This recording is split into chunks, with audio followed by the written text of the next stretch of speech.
তাহলে এখন ছোট্টভাবে বিপ্লবের বীজ আপনি দেখতে পাবেন সাঁওতাল বিপ্লব।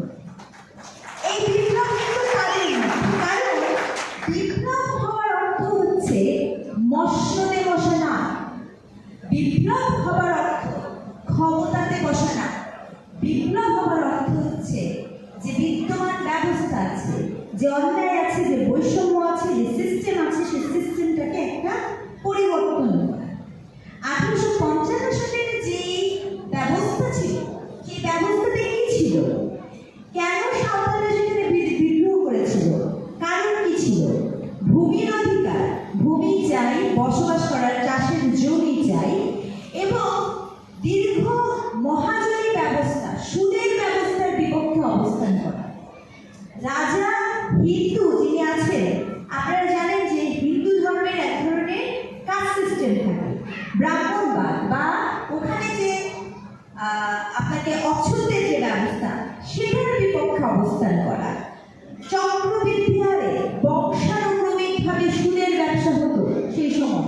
দেখা যেত পরিবার তার নিজের বাবা মা বহন করা সুদের ভার এই প্রজন্ম থেকে প্রজন্ম সুদের চক্রে পড়ে যাচ্ছিল।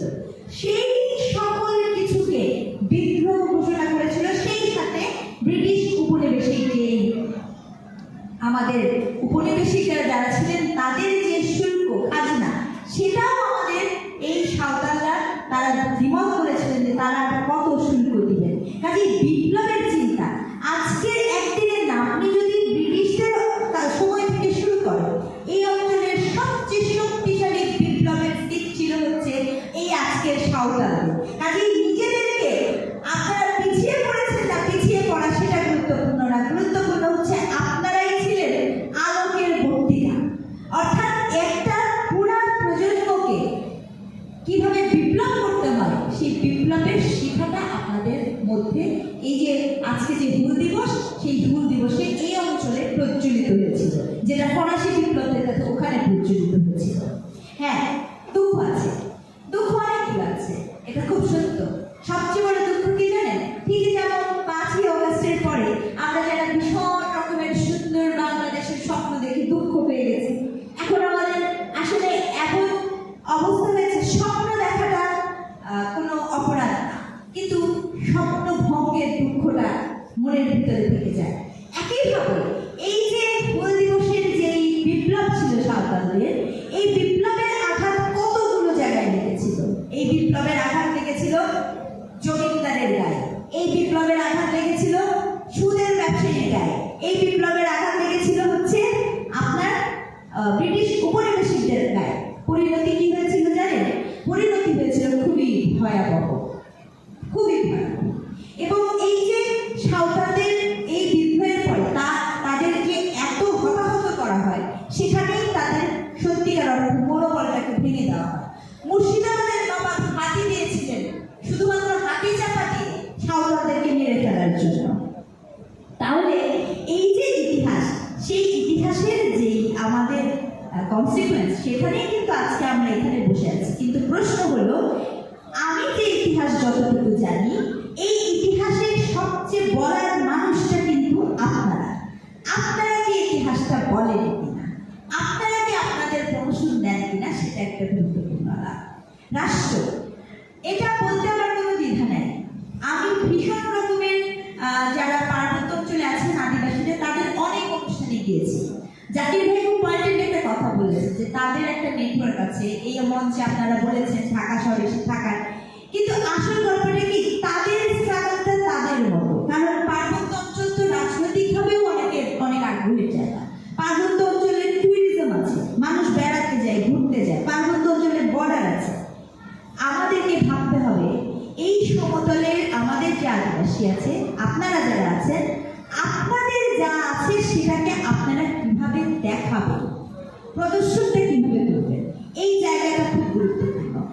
আমি তো মনে করি যে এই মঞ্চ থেকে আরেকটা দাবি হয় কি, আপনার কথা আপনি বলার সুযোগ যদি না পান, অন্য মানুষ বলে দিবে না। আমার মনে হয় যে দীর্ঘদিন কোটা সিস্টেমের কথাও জাকির ভাই বলেছেন, রিজার্ভেশন খুব গুরুত্বপূর্ণ, কিন্তু সবচেয়ে যেটা গুরুত্বপূর্ণ, ভূমি সমতলের ভূমি সংস্কার কমিশনের থেকেও আসলে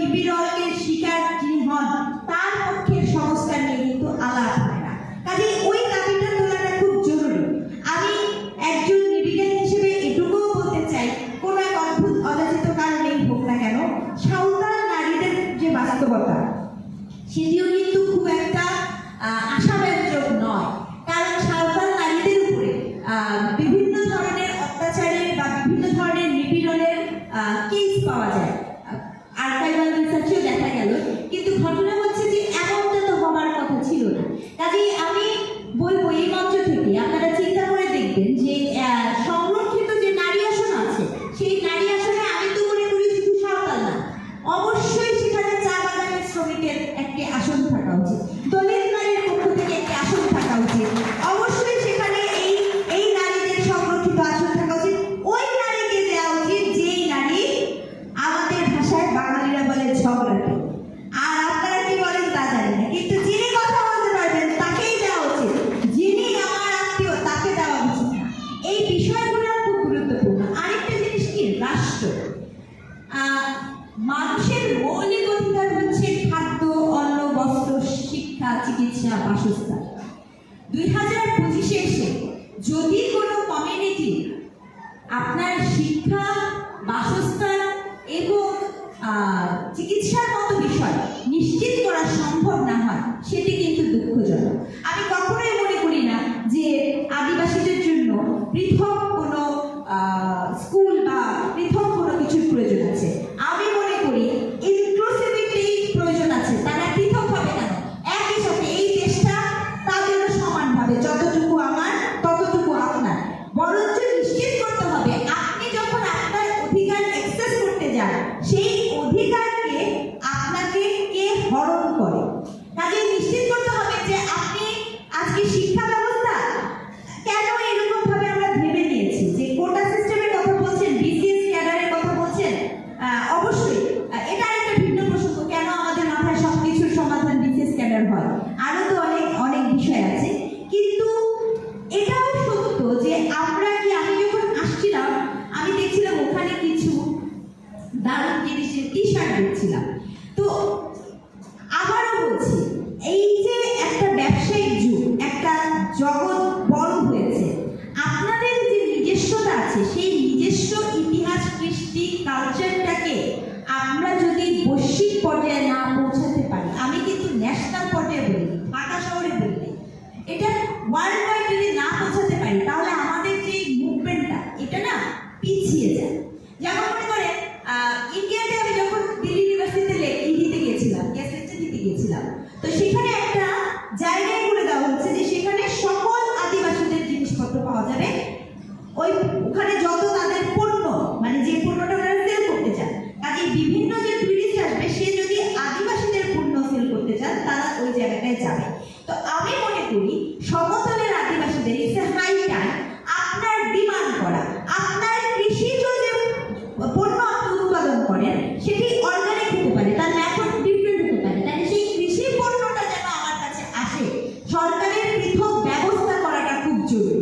আপনার যে জীবিকা নির্বাহ, সেটার জন্য একটা ব্যবস্থা যদি সরকারের কাছে না বলে, তাহলে আসলে আমরা আমাদের যে স্পিরিটটা, এই স্পিরিটটা আগানো সম্ভব না।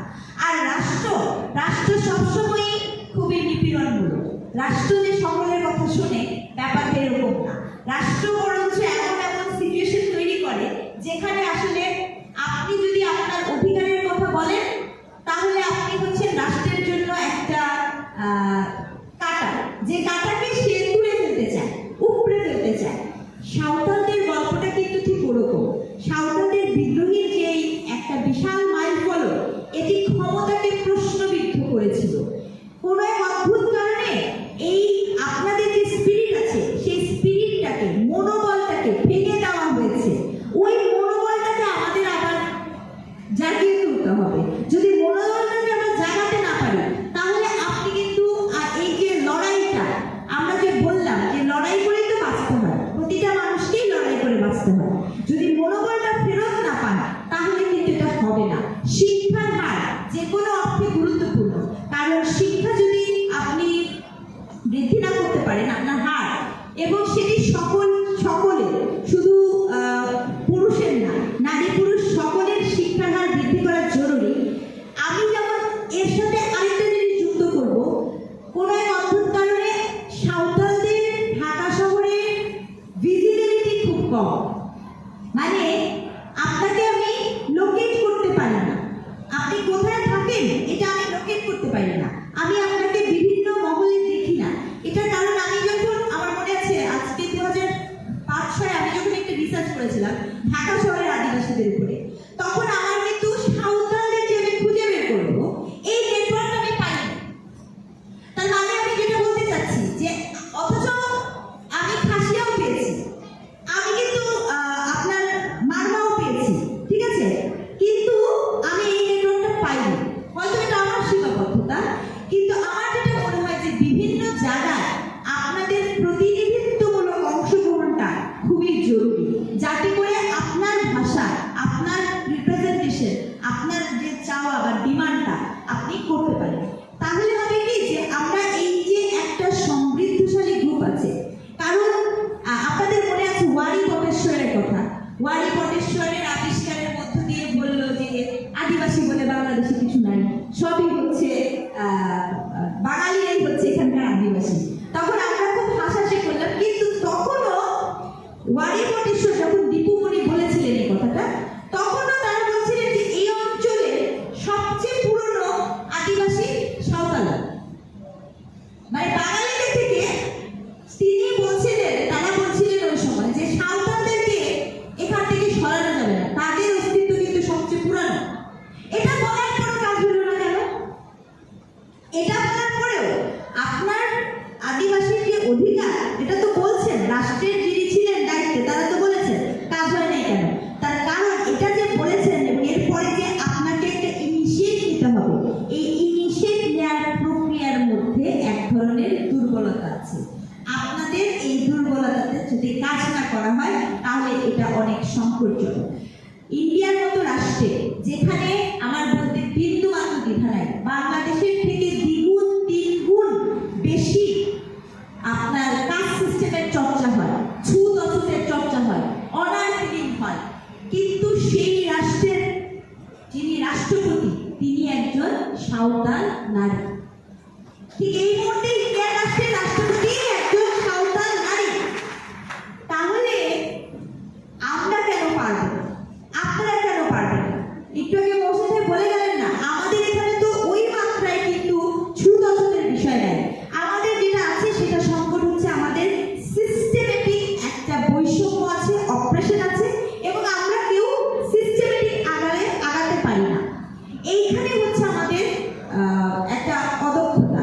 কাজে আপনারা যারা আছেন, আমি বলবো যে আপনাদের যেখানেই আছেন আপনাদের অনেক সমৃদ্ধশালী একটা ইতিহাস আছে, আপনাদের যা আছে তা অন্যদের কিন্তু নাই।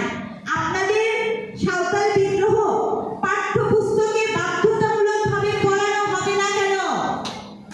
পাঠ্যপুস্তকে বাধ্যতামূলকভাবে তো সাঁওতাল বিদ্রোহকে ইনকর্পোরেট করতে হবে, এবং সেটা নবম দশম শ্রেণীতে। তাহলে আমরা নাচলের রানে পড়েছি, কিন্তু এই যে কেন কি সাঁওতাল বিদ্রোহের অংশটা আমাদের সময় কিন্তু কিছুটা ছিল, তারপরে সেটা তুলে দেওয়া হলো, তারপরে সেটা আর থাকলো না। তাহলে এটা চলে গেল কেন? কারণ আপনাদের কিন্তু এই জায়গাগুলো খুবই শক্তিশালী। এই শক্তিশালী জায়গাগুলোকে আরো মুষ্টিবদ্ধ করতে হবে, এবং মুষ্টিবদ্ধ করে আপনাদের লড়াইটা যতটা না শারীরিক তার চেয়ে বেশি মনস্তাত্ত্বিক। ভেঙে যাওয়া যে মনটা, সেই মনটাকে আবার জোড়া লাগিয়ে পুরানো যে ইতিহাস আছে সেই ইতিহাসের স্পিরিট নিয়ে আবারও সামনে এগিয়ে যাওয়ার নামই হচ্ছে বিপ্লব। সবাইকে লাল সালাম।